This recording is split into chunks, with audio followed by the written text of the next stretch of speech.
नमस्कार, तेजस्विनी कार्यक्रम में आपका बहुत बहुत स्वागत। आपके साथ मैं हूं ममता चोपड़ा। हमारे देश में आज के दौर में महिलाएं हर क्षेत्र में आगे बढ़ रही हैं, लेकिन बहुत सी महिलाएं ऐसी भी हैं जो अपने क्षेत्र में आगे बढ़कर ऐसी जिम्मेदारियां ले रही हैं जिनसे एक बड़ा बदलाव आगे हो रहा है, यानी एक बदलाव का मार्ग प्रशस्त हो रहा है, जिससे हमारा देश विकास कर रहा है। अमूमन इस तरह की महिलाएं प्रशासनिक क्षेत्र से भी जुड़ी होती हैं और प्रशासनिक अधिकारियों के पास इतनी चुनौतियां होती हैं और इतने अधिकार होते हैं, इतनी पावर होती है कि वो एक बड़ा बदलाव ला सकते हैं। और आज हमारे साथ एक ऐसी महिला जुड़ी हुई हैं जो प्रशासनिक अधिकारी हैं, लेकिन वे जहां जहां गई हैं वहां वहां उन्होंने जमीन पर बदलाव साकार किया है और इसी कारण से उन्हें जो पुरस्कार मिले हैं उनकी लंबी फहरिस्त है। हमारी आज की तेजस्विनी है आईएएस अधिकारी सोनल गोयल।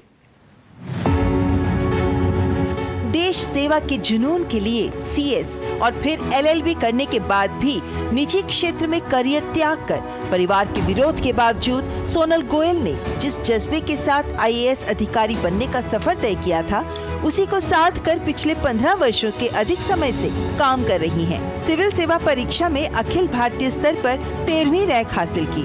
त्रिपुरा काडर मिला, लेकिन उसके बाद त्रिपुरा काडर और फिर हरियाणा काडर में विभिन्न पदों पर रही, लेकिन जहां गई अपनी मेहनत से क्षेत्र की तस्वीर बदल दी। पहली पोस्टिंग त्रिपुरा में अम्बासा में हुई, जहां शिक्षा, स्वास्थ्य आदि विकास के आयाम जमीनी स्तर पर स्थापित किए। अगरतला नगर परिषद की सीईओ के तौर पर शहर का मास्टर प्लान तैयार किया। गोमती की पहली महिला कलेक्टर बनी और उन्नतिशील गोमती के लिए विभिन्न विभागों को साथ लेकर आजीविका के लिए काम किया। उनकी पहल नंदिनी को सिविल सर्विस डे पर सर्वश्रेष्ठ पहल का पुरस्कार मिला। वहीं गोमती को सर्वश्रेष्ठ मनरेगा, सर्वश्रेष्ठ डिजिटल इंडिया, स्मार्ट गवर्नेंस पुरस्कार प्राप्त हुए।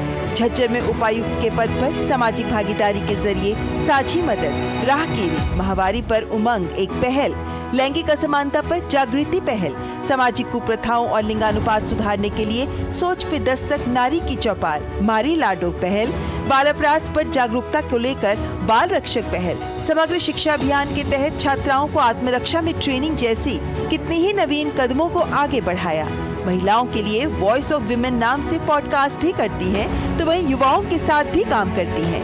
उन्हें यूपीएससी के लिए मार्गदर्शन भी देती हैं। डाक विभाग द्वारा माई स्टैम्प से सम्मानित, नीति आयोग द्वारा विमेन ट्रांसफॉर्मिंग इंडिया की सूची में शामिल आईएएस अधिकारी सोनम गोयल हैं हमारी तेजस्विनी।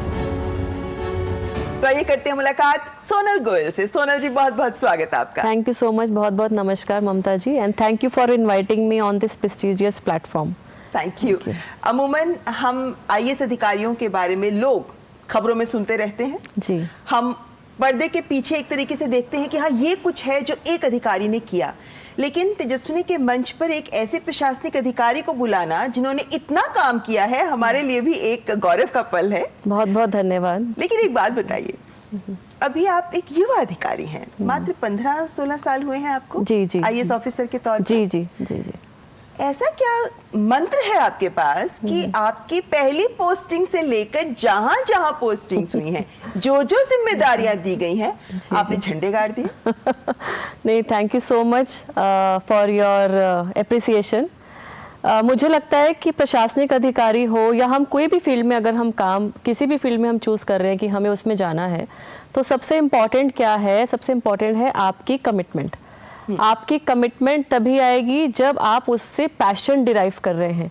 और मुझे जब मैंने कॉरपोरेट सेक्टर से, जब मैंने सिविल सर्विसेज में आने का निर्णय लिया लगभग 20 साल पहले, 2003 में जब मैं ग्रेजुएशन कर रही थी और मैं सीएस कर रही थी, तो उस टाइम से मुझे लगा, उस टाइम में मैंने जब एक मैगजीन में पढ़ा तो मुझे ऐसे लगा कि कॉर्पोरेट सेक्टर में शायद मैं उस तरीके से देश के लिए कुछ ना कर पाऊं जो मैं सिविल सर्विसेज में आके कर सकती हूं। क्या कोई खास घटना हुई थी कि आपको ये एहसास हुआ? क्योंकि हम अपनी जिंदगी में इतने रम जाते हैं कि ये सोच नहीं आती कि मुझे देश बदल। हमने कभी अपनी लाइफ में डेली रूटीन इंटरेक्शन में सिविल सर्विसेज के बारे में हमारा कोई ऐसा अनुभव नहीं हुआ, एक्सपीरियंस नहीं हुआ, लेकिन जब मैंने पढ़ा उसके बारे में मुझे और जिज्ञासा हुई।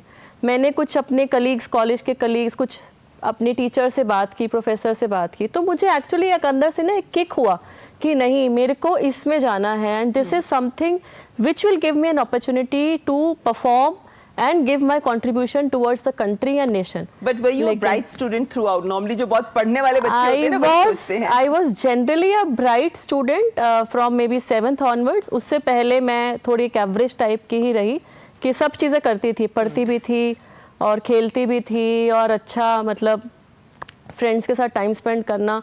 बट हाँ वो एक ओरिएंटेशन जो बाद में करियर को लेकर डेवलप हुआ वो डेफिनेटली 10th ऑनवर्ड्स मेरा डेवलप हुआ. लेकिन आपने बताया ना कॉलेज में आपने इस बारे में जानकारी भी ली, लेकिन आप तो CS किया, LLB किया, कॉर्पोरेट वर्ल्ड में आप नौकरी कर रही थी. जी जी उसके जी बाद आपने IAS की तैयारी शुरू की, तो ये गैप क्यों आया बीच में? 2003 में जब मैंने इसके बारे में पढ़ा तो मैंने घर में जब डिस्कस किया तो इनिशियली कोई एग्री नहीं किया किसी ने. सबसे पहले तो सवाल ही ये आया कि भाई क्यों करना है. हमारे परिवार में कोई सिविल सर्विसेज में कभी किसी ने सोचा ही नहीं था, डिस्कशन भी कभी नहीं हुई थी. और वो एक नजरिया भी होता है ना सरकारी बाबू वाली बिल्कुल बिल्कुल क्या करनी है. और ये एक सारी ना एक एप्रीहेंशंस आई मेरे पेरेंट्स के माइंड में कि कितने टाइम लगाओगी और इसमें सिलेक्शन होगा नहीं होगा, कितने साल में आप क्लियर कर पाओगे और सिलेक्शन के बाद भी क्या सर्विस मिलेगी, क्या काडर मिलेगा और फिर कहाँ पोस्टिंग होगी. सबसे इंपॉर्टेंट सिविल सर्विसेज में यही है कि पोस्टिंग आपकी अनुसार नहीं होती है. You can be posted anywhere in the country and then more so being a female how will you settle your family life. आपके स्पाउस किस प्रोफेशन में होंगे, आपके देन आपकी फर्दर फैमिली आप कैसे सेटल करोगे. आज भी रेलेवेंट है और उस टाइम तो डेफिनेटली था ही. तो फिर जब मैंने बिल्कुल अड़ी रही, मैं 6-8 महीने ऑलमोस्ट मेरा काफ़ी ये एक कोल्ड वॉर सा चला. फिर मेरे फादर ने कहा कि ठीक है अगर करना है तो आप करो, but he also suggested that we should have a plan B in our life. तो ये जो आपने CS और LLB की बात की, तो मैं उस टाइम में CS कर रही थी. उसके बाद मैंने LLB का एंट्रेंस दिया दिल्ली यूनिवर्सिटी में और अपनी लॉ की क्लासेस शुरू की. In the same year I started my civil services preparation and my part time job as a company secretary. और बहुत ज़्यादा इश्यूज थे टाइम मैनेजमेंट के, फोकस के, डिसिप्लिन के, जो हम वर्ड आजकल सुनते हैं सेल्फ क्वारंटीन कोविड के बाद. तो I was actually into a self quarantine की और जो मैंने खुद पे इम्पोज किया था. आई अंडरस्टैंड क्योंकि लक्ष्य आपके सामने था. बिल्कुल उसी के लिए आपने किया था. और यहाँ दर्शकों को जरूर बताना चाहेंगे कि ऑल इंडिया 13th रैंक, मतलब wonderful performance I must say. Second attempt में ही आप 13th रैंक ले आई. और मैंने सुना है, हमने ये कहानियां भी सुनी है कि कैसे लगातार कितने साल लोग तैयारी करते हैं. कितने साल करते हैं और घंटों पढ़ना पड़ता है. 10-12 घंटे तो मिनिमम है. अच्छा. और हम अगर पीक टाइम जो एग्जाम का आता है उसमें 14, 15, 16 घंटे तक भी, मतलब सिर्फ जितना टाइम आपको सोने के लिए और रेस्ट करने के लिए और खाना खाने के लिए, फ्रेश होने के लिए चाहिए, उतना ही टाइम आप हटा सकते हो. उसके अलावा एक तरह की तपस्या है. जी जी बिल्कुल तपस्या है. And I was actually confined in my room और मेरे ना खुद के टारगेट्स होते थे कि मुझे आज ये कंप्लीट करना है. तो basically it was very task and goal oriented thing. तो मेरे को लगता है आपने यहाँ पे मंत्र तो दे ही दिया सबको कि अगर IAS की तैयारी करनी है तो आसान नहीं है. UPSC क्लियर करना है तो बहुत बहुत मेहनत चाहिए. लेकिन हम उस सफर पे आते हैं जो आपने UPSC क्लियर किया और उसके बाद शुरू हुआ. अमूमन हम ये देखते हैं कि बहुत से अधिकारी होते हैं जो बहुत अच्छा करते हैं, कुछ अधिकारी होते हैं जो एवरेज कर रहे होते हैं, लेकिन कुछ ऐसे जो इनोवेटिव आइडियाज लेकर आते हैं. और आपके आइडियाज की बात करूं तो यहाँ अच्छा झज्जर की बात करना चाहूंगी. बेटी बचाओ बेटी पढ़ाओ से शुरुआत करती हूँ. आपकी फर्स्ट पोस्टिंग पे भी बात में आऊंगी, जहाँ पे आपको बेस्ट प्रैक्टिसेस का अवार्ड मिला. लिंगानुपात सुधार का के लिए भी आपको पुरस्कृत किया गया. बेस्ट CSR प्रैक्टिसेस के लिए भी आपको पुरस्कृत किया गया. मतलब अगर इतने पुरस्कार आप प्राप्त कर रही हैं एक जगह की पोस्टिंग से ही, तो जाहिर है कि बहुत आइडियाज आप लेकर आती होंगी. जी जी जी जी. आइडियाज कहाँ से आते हैं? आइडियाज मुझे लगता है कि आपके एक्सपीरियंसेस से आपको मिलते हैं. अच्छा. And I have always believed in team work. ये बहुत इंपॉर्टेंट है एज एन एडमिनिस्ट्रेटर. 3 चीज़ें बहुत इंपॉर्टेंट है इनफैक्ट मैं यहाँ बताना चाहूँगी. एक तो ये है कि आपकी team building capacity, your team building exercise, that is very important. Then the second most important thing is your connect with the people, your connect with the community, the stakeholders जिनके लिए आप actually काम कर रहे हो. And the third and the most important thing is your leadership. आपको उनको एक एग्जाम्पल के तौर पे अपने आप को दिखाना है. And they have to have that faith in you and you also have to appreciate when they are starting and performing. लेकिन यहाँ दो बातें पूछना चाहूंगी। पहली बात, आपने कहा कि कम्युनिटी से कनेक्ट होना बहुत जरूरी है। क्या एक महिला के तौर पर आपको लगा कि ये एक पॉजिटिव एस्पेक्ट आपके लिए आसान था डेवलप करना?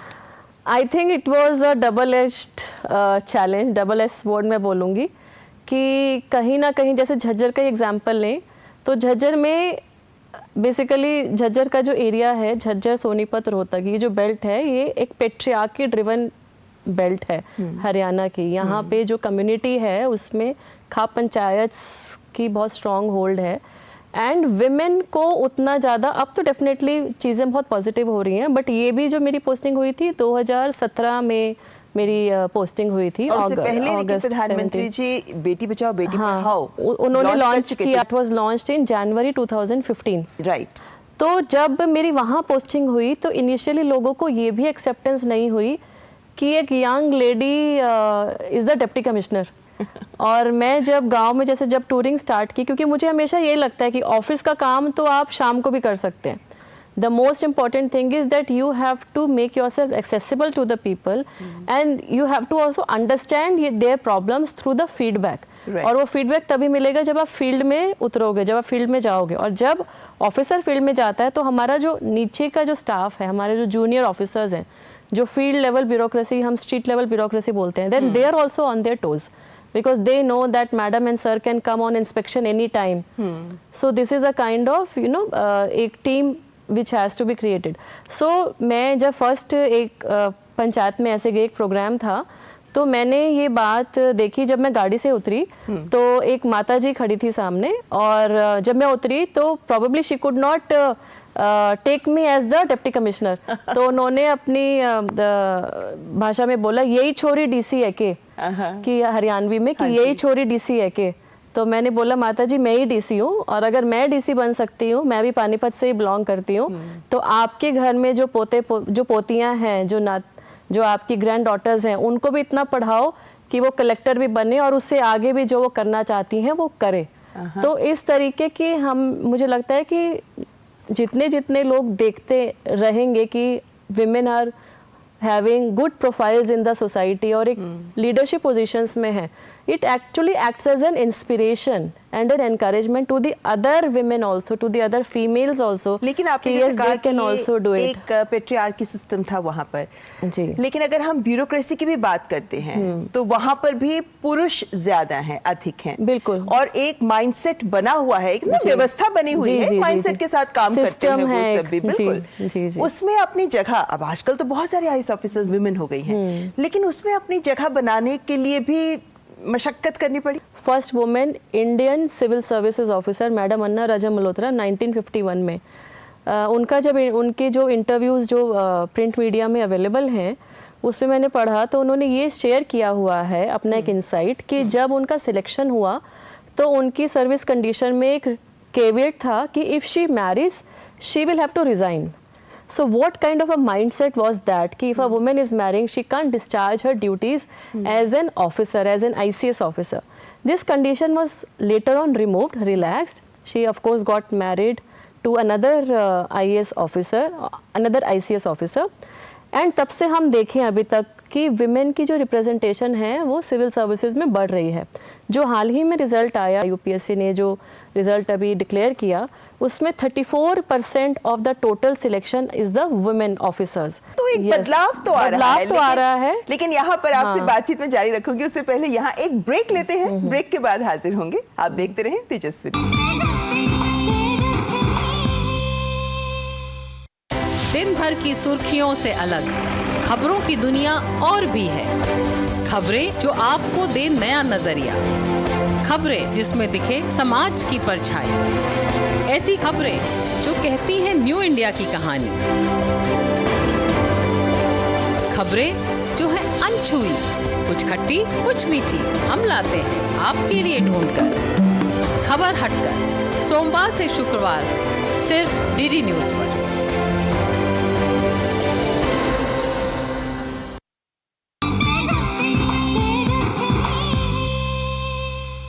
ब्रेक के बाद आपका स्वागत। आप देख रहे हैं तेजस्विनी, जिसमें आज हमारी मेहमान है IAS अधिकारी सोनल गोयल।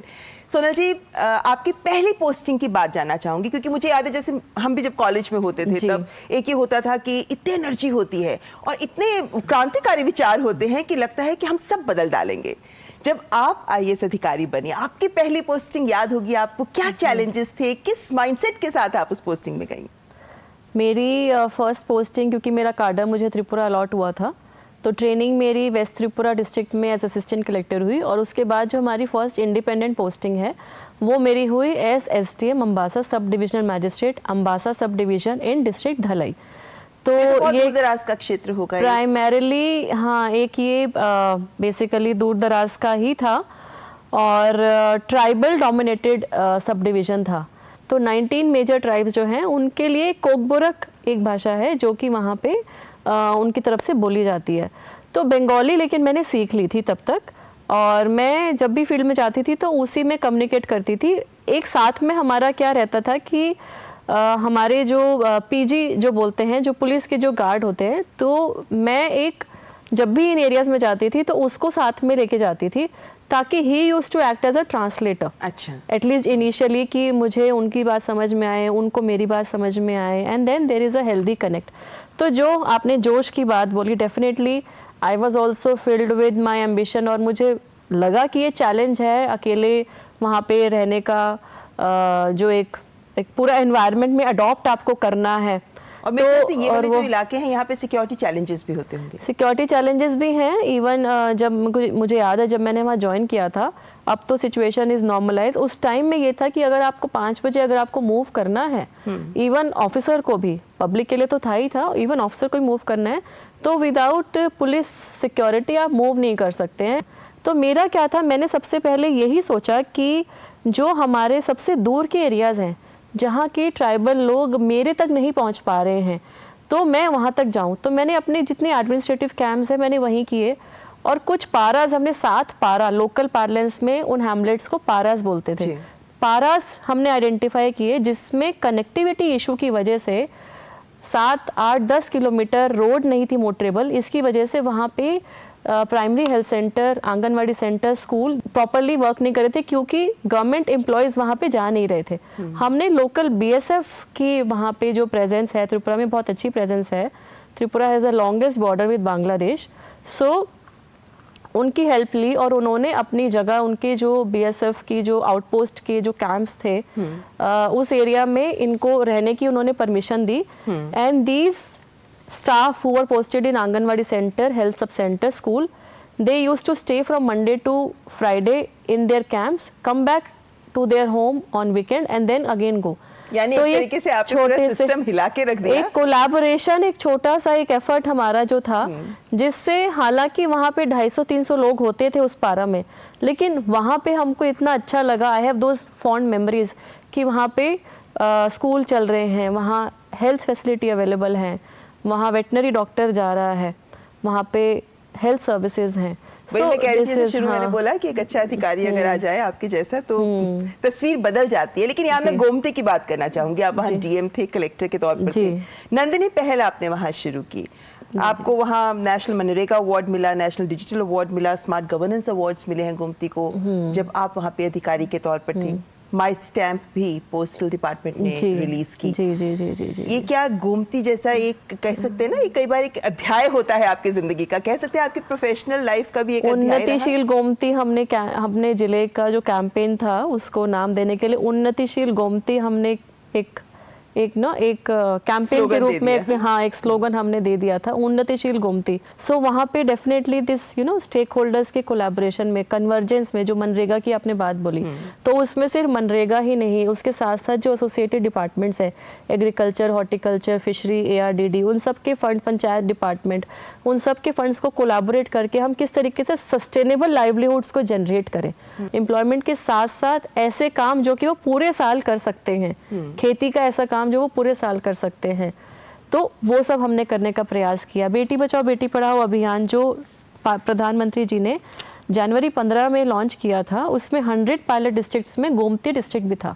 तो वहाँ पे हमने एक बिहेवियरल चेंज लाने के लिए, because these are community issues, तो तो हमने नंदिनी जो एक कैंपेन है, जो कि रविंद्रनाथ टैगोर जी की एक नॉवल है, उनका कैरेक्टर है ये, उससे इंस्पायर होके हमने ये कैंपेन लॉन्च किया। And then there was series of activities. Durga Puja में हमने नंदिनी सम्मान अवार्ड्स दिए, we felicitated women achievers in different field, schools, colleges, education में, स्पोर्ट्स में, सब जगह हमने इसको एक kind of a community ownership was created. वैसे क्या ये कहना सही होगा कि महिलाओं का विषय, महिलाओं का विकास आपके हृदय के बहुत करीब है, क्योंकि आप पॉडकास्ट करती हैं हफ्ते में वॉइस ऑफ वुमेन। जी जी, वॉइस ऑफ वुमेन जो पॉडकास्ट है, उसमें भी मैं ऐसी हर हफ्ते ऐसी 3-4 महिलाओं के बारे में बोलती हूँ जिन्होंने बहुत चैलेंजेस फेस करके वो आगे बढ़ी हैं, लेकिन उनकी कहानियाँ अभी तक आ नहीं पाई हैं। सो it is an inspiration which I definitely feel can become a change, can ignite that change and can inspire others that yes, if they could also do, तो हम भी कर सकते हैं। अच्छा, ये बताइए मुझे, क्योंकि एक कॉमन सेइंग है, power corrupts, An absolute power corrupts absolutely. Lord Acton. बिल्कुल ठीक। Lord Acton. हाँ, तो आप तो खुद व्यवस्था का हिस्सा हैं। जी। अब हम जानते हैं कि एक वक्त था जब भ्रष्टाचार अलग अलग स्तर पर व्याप्त था, अब बिल्कुल तस्वीर बदल गई है। लेकिन ये जो पावर आती है, आप एक साधारण लड़की थी, उसके बाद आप एक पावरफुल वुमेन बन गई हैं। ये जो पावर आती है, ये कैसे करप्ट करती है, कैसे अपने आप को कंट्रोल किया जाता है, कैसे आप सही रास्ते पर बढ़ते हुए उदाहरण दे पाते हैं? Power is because you are in that position. आप एक कलेक्टर हो तो आपके पास XYZ इतनी सारी स्कीम्स हैं, उसको अच्छी तरीके से आपको इम्प्लीमेंट करने का ये जिम्मेवारी है। एंड द पॉइंट इज कि वो अकाउंटेबिलिटी मैकेनिज्म्स आपको खुद क्रिएट कर रहे हैं। डेफिनेटली सिस्टम में तो हैं ही, एज एन ऑफिसर आप जो भी डिसीजन ले रहे हैं, you are answerable for them. कल को आपके फाइल में कहीं पे भी साइन होते हैं तो under RTA people can get those documents. Right to Information Act is a very powerful tool which is available to the citizens. और इसके साथ साथ अब जो डिजिटल इनिशिएटिव्स आ गए हैं, सब कुछ इतना ट्रांसपेरेंट हो गया है, पारदर्शिता बढ़ गई है, लोगों को फिजिकली जाने की जरूरत भी नहीं है ऑफिसेज में, ऑनलाइन में they can apply for certificates, they can get the certificates. Right to service act में टाइम फ्रेम्स हैं, अगर वो उस टाइम में नहीं मिलता है तो they have the right to appeal also. आप ना केवल दफ्तर में बैठकर काम करती हैं, ना केवल लोगों के बीच जाती हैं, बल्कि आप खुद NGOs के साथ मिलकर काम करती हैं। ये सोनल जी, NGOs के साथ जुड़ने के लिए टाइम निकल आता है आपके पास, क्योंकि आप तो वैसे ही एक तरीके की समाज सेवा में ही लगी हुई हैं। हाँ जी, बिल्कुल। समाज सेवा मतलब गवर्नमेंट सर्विस में रह के आप बहुत कुछ समाज के लिए करते हो, बट मुझे लगता है वही जो पैशन है वही ड्राइव करता है मुझे। तो कोई भी ऐसी ऑर्गेनाइजेशंस जो कि मुझे लगता है कि सोसाइटी के लिए अच्छा कर रही हैं, मैं उनके अगर इनवाइट्स आता है, मुझे अच्छा लगता है, मैं वहाँ जाती हूँ। इसके साथ साथ आपने अभी एक किताब लिखी है, नेशन कॉलिंग। जी। खास तौर पर जो भी हमारे युवा UPSC को टारगेट कर रहे हैं, जी, वो आपके लेक्चर्स और आपकी बातों को बहुत ध्यान से सुनते हैं। तो आपका अनुभव नेशन कॉलिंग में क्या उन्हीं लोगों को दिशा दिखाने का एक प्रयास है? नेशन कॉलिंग बहुत ही करीब है मेरे दिल के, जैसे टाइटल भी आपको लग रहा होगा, it is not simply road to civil services. मैंने नेशन कॉलिंग की टाइटल इसीलिए रखा कि देश हमारे युवाओं को बुला रहा है, और वो जो बुला रहा है ये ज़रूरी बिल्कुल भी नहीं है कि आप सिविल सर्विसेज में रह के ही वो अपना जो योगदान है वो करें। तो मेरी इस किताब में अभी 20 सितंबर को माननीय केंद्रीय मंत्री श्री किरण रिजिजू सर के द्वारा इस बुक को लॉन्च किया गया। उसके बाद मैंने काफ़ी जगह में इसके ऊपर लेक्चर्स भी लिए हैं स्टूडेंट्स के साथ में। वाइस प्रेसिडेंट सर से भी इस बुक को लेके मेरी मुलाकात हुई लास्ट मंथ में। तो मेरा इसमें मेरी ट्राई अटेम्प्ट ये है कि सिविल सर्विसेज के साथ साथ जो ऐसी चीज़ें जो एक स्टूडेंट को कोई भी कॉम्पिटिटिव एग्ज़ाम दे रहा है, जो उसको बॉदर करती हैं, how to face failure, how to stay motivated, how to overcome challenges, उन सब के बारे में मैंने उस बुक में लिखा है। तो आपको आज जिंदगी के इस मोड़ पर क्या संतुष्टि का भाव रहता है, या फिर कोई अभी चैलेंज ऐसा है जो आपको लगता है कि ये मुझे अगर मौका मिले तो मैं जरूर कर पाऊंगी? है कुछ ऐसा? हाँ, बहुत कुछ करने का डेफिनेटली मन में है। बहुत कुछ मैं करना चाहती हूँ, महिलाओं के लिए करना चाहती हूँ, युवाओं के लिए करना चाहती हूँ। माननीय प्रधानमंत्री जी ने अभी हाल ही में एक वेबकास्ट किया, विकसित भारत में किस तरीके से युवा अपने देश को विकसित बनाने में, डेवलप बनाने में योगदान दे सकता है।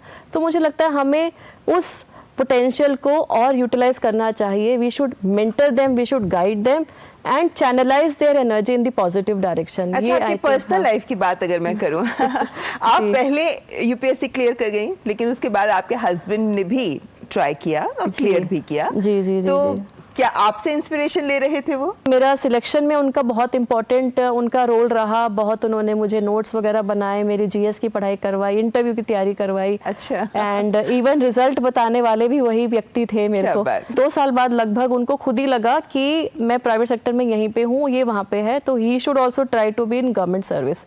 तो वो फिर उन्होंने शादी के बाद उन्होंने तैयारी शुरू की. And you know it is not easy. तो आपने उनकी हेल्प की होगी उस वक्त. फिर बस हाँ, फिर वो रिवर्स इंजीनियरिंग जो होता है कि he firstly he supported me, then I supported him. हम अच्छी बातें सब देख रहे हैं, सफलताएं भी हम देखते हैं, लेकिन जिंदगी में तो उतार चढ़ाव होता है ना. कभी आपके भी फेलियर्स आते होंगे. कैसे कोप करती रही हैं इन फेलियर्स के साथ आप? I think failures are a learning. कि आपको अगर फेलियर नहीं होंगे तो शायद आप सक्सेस को एंजॉय भी नहीं कर पाओगे. एंड यस, डेफिनेटली मेरे लिए भी फेलियर्स काफ़ी स्ट्रगल रहा. प्रोफेशनल हज़ार्ड्स तो होते ही हैं, साथ ही साथ में पर्सनल लाइफ को भी बैलेंस करना एक ये चैलेंज है. और मुझे लगता है महिलाओं के लिए थोड़ा ज़्यादा चैलेंज ये डेफिनेटली है. जो लोग ये इंटरव्यू देख रहे हैं, कार्यक्रम देख रहे हैं, उनमें से बहुत से लोग ऐसे भी होंगे जो आपके बहुत फ़ैन हैं. बहुत से यंगस्टर्स भी होंगे, यूथ भी होगा. तो आज इस मंच से आप हमारे देश के युवाओं को, देश की महिलाओं को क्या संदेश देना चाहेंगे? अपने ऊपर विश्वास रखें. Have that self confidence, have that self courage. And जो भी हम करियर प्रोफेशन चूज कर रहे हैं, please try and align your personal goals with the goals of the society. देश के लिए, समाज के लिए क्या कर सकते हैं. हिंदी की 2 पंक्तियां हैं, मैं यहाँ सबके लिए बोलना चाहूँगी कि खुद के लिए तो सभी करते हैं, खुद के लिए तो सभी करते हैं, लेकिन इंसान सच्चा वही है जो दूसरों के लिए भी कुछ करे. That is why enjoy this every day. जो समाज से हमने लिया, जो लर्न किया, जो अर्न किया, उसको हम रिफ्लेक्ट कर रहे हैं और उसको हम वापस दे रहे हैं. बहुत बहुत इम्पोर्टेंट है हमें ये करना. सोनल जी, बहुत अच्छा लगा आपसे बात करके और मेरे को लगता है बहुत कुछ सीखने का मौका मिला होगा बहुतों को. आप जो बेहतरीन कार्य कर रही हैं, इसे आप यूं ही आगे बढ़ाती रहें. हमारी शुभकामनाएं आपके साथ. बहुत बहुत धन्यवाद. Thank you so much and my best wishes to you and the entire team Tejaswini. ये भी एक बहुत अच्छा प्रयास है कि हम महिलाओं को अलग अलग फील्ड से आप लोग लेके आ रहे हैं, उनकी जर्नी शेयर कर रहे हैं. And you are actually inspiring the society. Thank you. Many congratulations. Thank you. तो ये थी हमारे साथ हमारे आज के मेहमान सोनल गोयल, IAS अधिकारी. कैसा लगा आपको ये अंक? हमें ईमेल जरूर भेजिएगा और हमारा ईमेल आईडी याद है ना, tejaswini.ddnews@gmail.com. अगले हफ्ते फिर हाजिर होंगे एक और तेजस्विनी के साथ. फिलहाल हमारी पूरी टीम को दीजिए इजाजत. नमस्कार.